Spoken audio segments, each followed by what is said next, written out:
Cheaper burning money to heat this place. Well, while we can't recommend that, Sarah, we can recommend the Hub Controller. The only smart thermostat in Ireland, independently proven to save money on home heating bills. Guaranteed savings of €20 a month. Yep, and for a limited time, you can get the Hub Controller for just $2.99 a month, with the first 3 months free. I'm getting one. Save on bills, save the planet.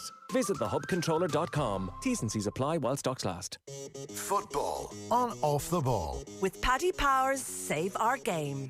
Donating 10k to Irish football for every goal England score at the Euros. Gamble responsibly. Gamblingcare.ie. Welcome back to Off the Ball on this Thursday evening. It's 7:30, so John Giles is with us. Good evening, John. Evening, Nathan. And we'll get on to Euro 2020 in a few minutes, but we should look back on the Republic of Ireland over the last week. Stephen Kenny got his first win against Andorra and followed it up with a creditable 0-0 draw over in Hungary. What did you make of it? Well, it was an improvement, Nathan. It was a win. Andorra, it didn't look very good for a while, but got well on top. I think Hogan coming on made a big difference to him, Nathan. He always does. Actually, I'd have him in the team. Between him and they made a goal for each other. Jason Knight. Knight, yeah. Knight's good as well.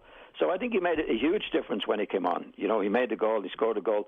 But I'd have him in the team anyway, Hogan. I'd make a big... But I think it was the last sort of 20 minutes. Parrott was excellent.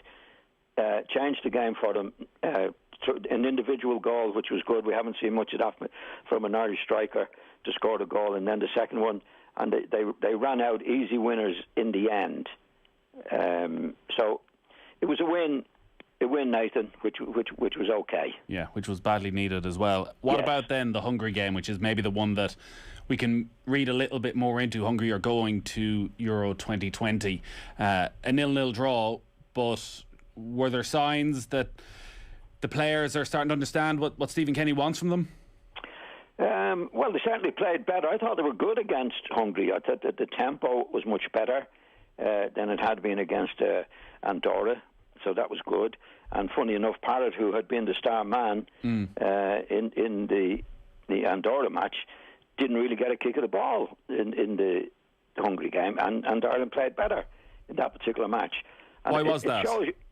I don't know. I think, like the position that he's playing in, Parrott, I think when we're playing out from the back as much as we do, Nathan, then he's got to come deep to sort of link up the play and try and link up the play. And I don't think that's his game. I think he needs to be up there, playing off the centre forward. Yeah. The playing out from the back at times, particularly at the start of the game, was a little bit ropey. Ireland did eventually get to grips with it. Is that the future for Ireland, that sort of possession-based football? Well, I think Stephen believes in it, playing out from the back, and he's not the only one. A lot of people believe in it. I wouldn't be a fan of it, Nathan. I must say, that's only my opinion. I think it's overdone generally in the game. I think it can be dangerous. You see them taking, going out from the 6-yard line. I don't see it. I think if you've got, somebody up front, I think if you have great midfield players that connect it from back to front, it's okay in most teams. But we don't have those type of players to connect back to front. And I would to see us play a more, I don't mean a kick and rush game, but hitting, like Ida plays up front, as we know, and the Shane Long. I think from the back, we should be trying to hit them more and get up behind the ball quicker and hopefully get a knockdown on that. I don't think we have the players to play it from the back and be successful in what needs to be done, Nathan. So if Ireland are playing that way and the goalkeeper is rolling it out to the left back and it's coming into the centre half and they're inviting the other team onto them and Hungary pressed high up the pitch, what do you want from your midfielders in that situation? Well, what happens with the great midfielders, they connect it, they get into a position to receive it, they can turn on the ball, and if it's a tight situation, they can go past the player. There's an awful lot to be done from those positions as a midfield player, Nathan. You have to really be top class to do that. and I don't want to be disrespectful to the lads we have. I don't think we have players in the middle field can actually do that. So I'd prefer I don't mean kick and rush. I mean if fullbacks on the ball, they're well able to hit the target man. If it's eyed up there, hit them, and then you play off from there, and the midfield players can get up behind the ball, and all the team can get up behind the ball. That's what I think, because I think overall, not just the Irish team, I think most teams, when I watch them, play too much from the back, across the back across again, back across again. I think it's overplayed. I think it's a copycat effect with a lot of the managers, and I think a lot of it is not necessary, and some of it can be very dangerous. Well, there were certainly times where Hungary created chances due to Ireland not clearing their lines. That balance of it not being a Route 1 game, so you're saying, get it forward a bit quicker to those attacking players. What's the difference between that and a traditional long ball game, which is what most people I think wanted to move away from? Well, a big difference, Nathan. I mean, there's a difference between a long ball or a long pass and a long ball. Yeah. You know what I mean? If you have so we get Seamus Coleman or Doherty on the ball, these guys are good players. They're good distributors of the ball. So you get the likes of Ida up front or Pallett up front. They can hit them with the ball, and then you play off them from there. I've never been an advocate of kicking the ball up the pitch and get after it. I wouldn't advocate that at all. But you play it into players. Like if you go back, and I'm going back in my time a little bit, where you had the centre forward was a target man, right? Because I played with a very good team at Leeds, and I'd go back for the ball and say to Paul Reaney, couldn't get it. I mean, it was marked up, I couldn't get it. The next thing he'd do is hit Mick Jones with the ball. And Mick was up Mick's job then to hold it up. And then there was like Bremner and myself to get up behind the ball. That's when you couldn't get it to feet and control it from there, from the back. That's what you did. There was an option. In other words, if Paul Reaney could give it to me and Bremner, he'd give it to us. But if we were well marked and too well marked, then he'd knock it past us up to the target man, and then he brings us into the game. And that's the way I think we could do that. I don't think I don't believe it's right. I think it's wrong for all the teams that play out for the back as much as they do, Nathan, to be quite honest. I don't think it's necessary, and I think sometimes it's too risky. Do some of those teams, the very best, the Manchester City or Liverpool, do they not have in a Ruben Dias or John Stones, a Virgil van Dijk? Do they not have the quality of defender who actually is comfortable on the ball to be able to play it out from the back? Well, some of them, Liverpool actually don't play out for the back as much as most of the players, because they've got really good forwards in Salah and Firmino and the players that they have, Nathan. And they make an awful lot of attacking positions from the fullbacks. Alexander gets into it, Robertson gets into it. They don't play, if you look at Liverpool, they don't play across the back very much at all, Nathan. Yeah, and they do it further up the pitch. Yeah, well, of course, because it's a different game altogether, because they get out from the back and they're on their way. They don't take many chances. And that's when they were, like last season, when they were playing particularly well. I just think overall it becomes part of the game. I know there's a lot of copycat effect in football, and I think it's overdone. Passing across the side, back, forward, or back again. I think the midfield players, like when I was young for that Manchester United, Jimmy Murphy, who was a great coach, always said, not just to me, but the midfield players, get turned around as much as you can. Get turned around on the ball. And it's one of the hardest things in football as a midfield player, to get turned around on the ball, Nathan. But that's what you have to do. But what's happening now with when you say get turned around, you're talking about go from facing your own goal to facing the opposition goal. Yeah. Exactly. Because what's happening now, you see it, well, everybody sees it. It comes to a midfield player, and a lot of the time, most of the time, the first thing to do is play it square to play it back again. So now you're starting from scratch, and it's going across the back. And it's to no effect. That's what I find with it. And I think a lot of it playing out from the back, from the 6-yard line, is wrong. That's my take on it. And there's no need for us to do it. And we don't have the midfield players to do what's needed to be done in the way that it should be done. So therefore, you cut them out a bit and hit the target man, like whether it be Parrott and Ida up front, and let them bring people into the game. Because now the midfield players are getting up behind the ball. And I'd play with the two wingers. I would definitely have Horgan in the team, and McLean, so you're playing wide. So anybody, the midfield players that have it, they have somebody to give it to, Nathan. You know, they don't have to be creative. Get on the ball, give it to the wingers, and let them get on with it from there.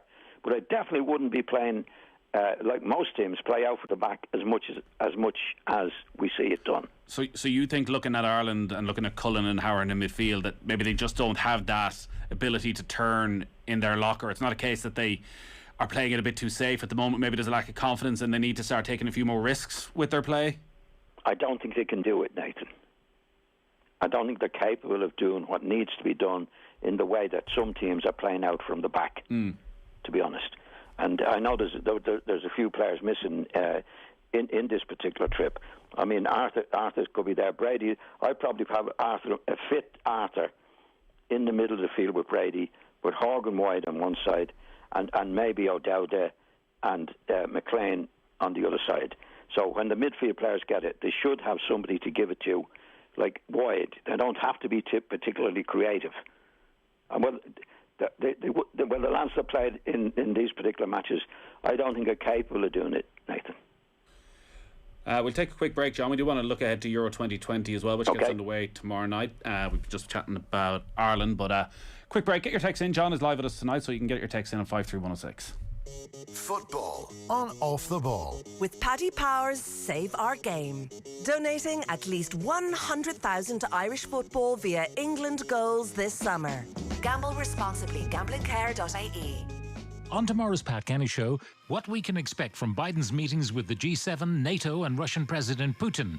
Miles Dungan on the 4 killings that haunt his family. We preview the Euros, which begin this weekend, saving the cash to put your kids through college, food, music, the Friday Forum, as well as all the breaking news. The Pat Kenny Show. With Mater Private Network. Tomorrow morning at 9. On News Talk. Your to-do list. It's always pretty chock-a-block. There's the things from yesterday you never got to yesterday, and the things for today you'll probably put off till tomorrow. But don't put off saving on your home energy. Go direct to Energia and switch to Energia's cheapest dual fuel bundle. For the biggest savings, the thing to do is to always go direct. Visit energia.ie. Energia, the power behind your savings. EAB €1,530 based on average annual usage. 12-month contract, discounted unit rates, standing charge, PSO levy and carbon tax, T's and C's and early termination fee apply. Valid from May 2021 and subject to change. Verification and T's and C's at energia.ie/EAB. Wherever life takes you, whether it's just the two of you or the whole family, travel in style in the Peugeot 5008. With 7 seats, 3 ISOFIX points, comfort, space and storage. The 5008 has it all. Plus technology to help keep you connected and safe, like Peugeot's unique iCockpit interior and heads-up display. To book a test drive at your nearest dealer, visit Peugeot.ie. Sean, what's that thing going round the garden? That is our new Husqvarna Automower. Automower? Yeah, it's a robotic lawnmower from Husqvarna. Cuts the grass automatically, has GPS tracking and an app. Even works in the rain. I just thought, why spend time cutting grass when I could spend it with the family? Great! You can put the dinner on, so... No can do, love. Have to paint the man cave. Husqvarna Automower. Never mow again. Learn more at husqvarna.ie. So, I hear you're coming back. It's been a while. Some of those nights we spent together, birthdays, St. Patrick's Day, Christmas, we put the world to right, watched cup finals, and in the middle of the biggest match, you'd flick over to the 4:15 from Fairy House. So many memories. I miss dancing with 2 left feet to DJ Vinyl Richie or whatever he was called. I've missed that fire in your hearth. I know I took you for granted. I never thought you'd leave. I can't wait to see you again and say those 3 little words. 2 Heineken, please. Let's get back together. Heineken supporting the LVA and the VFI. Here's to fresh beginnings.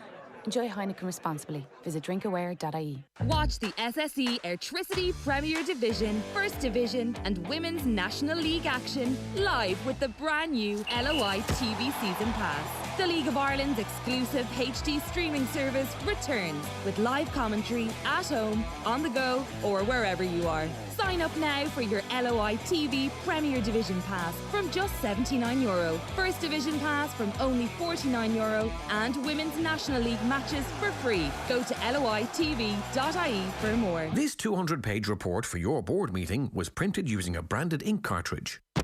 And this 200-page report was printed using a high-grade ink cartridge from inkjet.ie. What's the difference? Oh, about €15.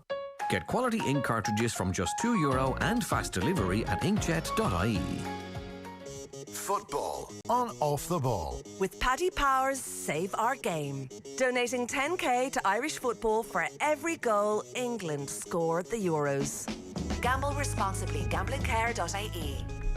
You're welcome back. John Giles is still with us here on Thursdays Off the Ball. Euro 2020 gets underway tomorrow night. Around major tournaments, John, do you miss not being on the telly? Do you miss not being part of the panel? I don't think so, Nathan. I think it's 5 years since I was on it. Yeah, you're done. I enjoyed my time on it, Nathan, but it's a good while. I mean, I had a 30-year go at it, that's a long time. And I did really enjoy it, but I don't miss it. Yeah, I don't miss it. I mean, Eamon's gone, Liam's not on very much. Poor Bill is gone, so it's a different time and a different panel, Nathan. You're certainly missed. I can tell you that by the messages that we get in. It's a different experience now. I presume you're still as excited though to sit down over the next 3-4 weeks and watch 3 matches a day.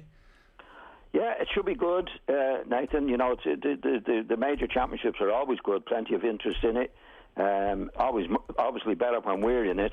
But it's not going. It hasn't happened anyway, no. Nathan. Nathan, can I just go back to the Irish team last night? Just a quick thing. Defensively, we're very, very good. We've got a lot of good players playing at the back. We got. Doherty and Coleman, O'Shea, McLean, a lot of good players. Yeah. I've got them here. Yeah, Duffy. First Egan. of all, I'll have to mention the goalkeepers. Yeah. What a strong position. I've never known Ireland to be in such a strong position, Nathan. Randolph, Bazunu, is that the last name? Gavin Bazunu, yeah. And Kelleher. Absolutely brilliant. And then the backman of Doherty, Coleman, Egan, Clark, Stevens, Duffy, really good, strong players across the back 5 particularly. So we're really good from there, which is very encouraging to have for the future. Really good players, Yeah, it's a good solid base for them to build off over the next few years anyways. Yeah, definitely. We won't concede with that back 5, the goalkeepers that we have and the back 5. We won't concede very much, Nathan. That's for sure. It's a good, strong back line. Really good. All our football and off the ball is with Paddy Power's Save Our Game. They're donating €10,000 to Irish football for every goal England score at the Euros. For information on responsible gambling, visit gamblingcare.ie. John, looking at England ahead of the start of the tournament. Nathan, one more thing. I just had my list there and I didn't mean it. We've got with the back 4, with the goalkeepers I mentioned, Doherty, Tierney, Egan, Stevens, Coleman, Clark, Duffy. We've got really good selection. So I'll finish there, Aim. So sorry, Nathan. Yeah, no, that's okay. No bother at all. And look, we'll come back to Ireland a lot more, I'm sure, over the course of the summer. It is such a shame that we're not talking about them in terms of Euro 2020. Yeah. I was just going to ask, because I know that you much prefer, and you will much prefer next Thursday when you're able to look back on a week of games and analyse what has happened rather than previewing the tournament. I'm just wondering from the English point of view, a year ago, Gareth Southgate, when the tournament was meant to be taking place, probably knew his starting 11. He would have had Rashford and Sterling either side of Harry Kane and would have had that cemented in his head before the tournament what his team was going to be. Now, 12 months on, he arguably has a more talented squad with the emergence of Phil Foden and Jack Grealish and Jude Bellingham. Which is a better scenario, to have a team that you know you're starting 11, or a team actually where you have a lot up in the air because you just have so many quality options? Well, first of all, you can't have many good options, Nathan, and they've played a lot of matches. I think he should know what his best team is. Right. I think he should know, because, I mean, these lads have come in at least a year. How long has he been in the job? 5 years, Nathan? Yeah. About Since after Euro 2016. So look, for the first 2 years, particularly, you know your best team. Obviously, you have to know your best team because you play that many matches. And then obviously those players come into it. But the basic thing is right. I mean, what I read in the paper today, I think you read it as well. Are they going to play 3 at the back and 2 up the... You know, this type of carry on. It's like, if he doesn't know that by now, when is he going to know it? It's a wing and a prayer then, Nathan, to be quite honest. I mean, there hasn't been that many changes of the players. And it's a fairly gradual change anyway from what you want and players to come in. I know they've had a couple of injuries. But they've had an awful lot of matches, you know, and I think in recent times, I mean, he was picking players that weren't going to be... I know he had to try and rest them, but I think it's more important to play them. And certainly most of the players that you want to play in recent matches... I mean, he was playing Lingard, I think, and he wasn't going to be in the squad, and a few other players, Nathan. I mean, they were practice matches for what your preparation for going into the particular tournament. And of course, with the players that he had, he didn't have to play them all in the matches that were there. But there was a few players that were playing that weren't going to be picked for the tournament. Yeah, I don't get that at all. Yeah, if he's going in now, you were saying that he's going to try this, and this is going to be in the first competitive match. Like, you should know your players as manager who've been there for 5 years, inside out, to know your best team and have tried your best team before you go into the tournament. I don't know if international football is where all the great managers are right now, but when you look at Southgate and the players that are available for England and going through some of the ones we've just named, is he the right man? Do you think he's the quality of manager that this English team needs heading into a major tournament? Well, I must be honest, I'm not a great fan of his, Nathan. I think he's a good lad, and I think his PR part of it is excellent. But I mean, from what I've seen him in the past, even in what was the last World Cup, he had a good World Cup in terms of results, which is the main thing. But I think he got, you know, looking at the first teams that he played in those, that he played, like nobody in midfield in it. But I thought he was lucky in the last tournament in that he played teams early on that were poor, Nathan, you know. Yeah, they found themselves on the right side of the draw. Was it Honduras they played in the first match? Yeah. They played rubbish in the first, and where they were lucky as well. Sorry, Panama they played. Panama they played in Tunisia in their opening 2 games. Yeah, so I think, and then what happened was some of the big teams didn't play well. I think Spain were knocked out, and Italy were knocked out. A few big teams anyway that they would have played in the qualifiers after he qualified from the first round were out of it. And the first team, I think the first team, that the really good team that they played, who did they play on Saturday? Croatia beat them. They were the first team. But anyway, I mean, he came home a hero because he got to semi-finals, which is fair enough.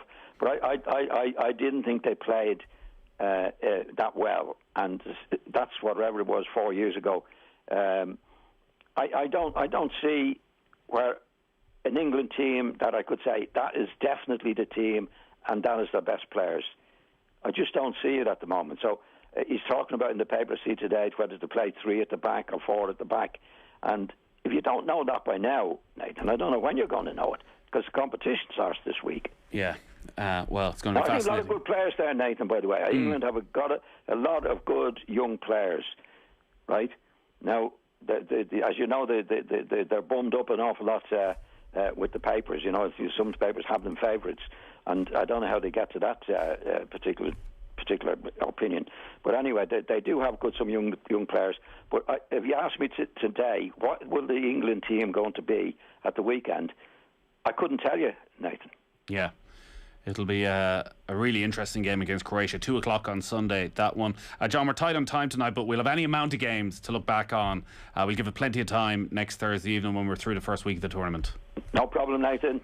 Great stuff as always from John Giles there. If you want to hear it back, just subscribe to our football pods. You can get John Giles each and every Thursday night. And as I say, we'll have a lot more time with John next Thursday to look back on the first week of Euro 2020. Football on Off the Ball. With Paddy Power's Save Our Game. Donating at least 100,000 to Irish football via England goals this summer. Gamble responsibly. Gamblingcare.ie. Listen to News Talk on Smart Speaker. Play News Talk. It's time to trade up to the new Peugeot